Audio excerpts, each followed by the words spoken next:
If he did not support Scientology or was hostile to it, he would be declared a suppressive person and Marla would be forbidden to have any contact.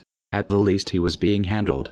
As this video shows, Kent Snyder worked regularly and closely with CCHR, actively promoting legislation favorable to them. This bill is not successful, is not passed, then 2 or 3 or 4 years from now, what you're going to find is you're going to find stories of parents who said, why didn't we work harder? My child is now subject to mental screening. He's now subject to therapy. There's all sorts of coercive measures that are going on. So the time is now. Parents need to understand that, and we're going to do everything we can to fight against it. This is important because there is an attempt to rationalize Ron Paul's involvement with CCHR and founding member Dr. Zass as harmless. On the Ron Paul forums, when a supporter points out the Scientology connection, another member tries to spin Zass as a great libertarian who is not a Scientologist nor is sympathetic to Scientology. This is bullshit. CCHR is a branch of Scientology and SZAZS co-founded it. The Church of Scientology would never allow someone they did not control to have that much influence. The CCHR website was registered by Scientologist Amber Smayataki. Most of the board are Scientologists.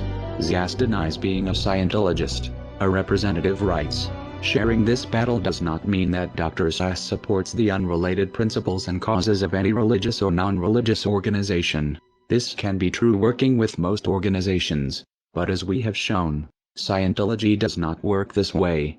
You are either for Scientology or you are against it. Whether SZAZS himself believes in Xenu is irrelevant. What is relevant is Scientology considers Zass non-hostile and therefore successfully handled. Kent Snyder may have something in common with Lisa McPherson. His involvement with a cult might have killed him. Like Zass, Scientology believes in an extreme version of personal responsibility. That disease is a result of body thetans and it is the Scientologists' fault for not trying hard enough to clear them. If they did, goes the theory, they would be free of disease.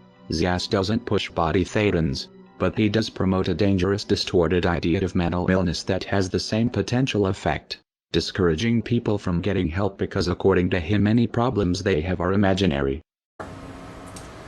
The CCHR was created in 1969, founded by the Church of Scientology and by famous renegade psychiatrist Dr. Thomas Zass. From day one, most or many of the senior leadership of the CCHR have been Scientologists. And for Zass, and of course this has been taken on big time by Scientology, therefore mental illness is not real illness. It is possible Kent Snyder's untreated illness and death was a result of adopting the Scientologist beliefs that his illness was his fault or not real. It would explain why he had no health insurance. Many Scientologists don't. It seems Snyder sincerely believed in Ron Paul's libertarian rhetoric and equally trusted his Scientologist friends, though this ultimately was not in his best interest. A further question arises. How many of Scientology ideas are influencing Ron Paul's campaign for liberty through CC?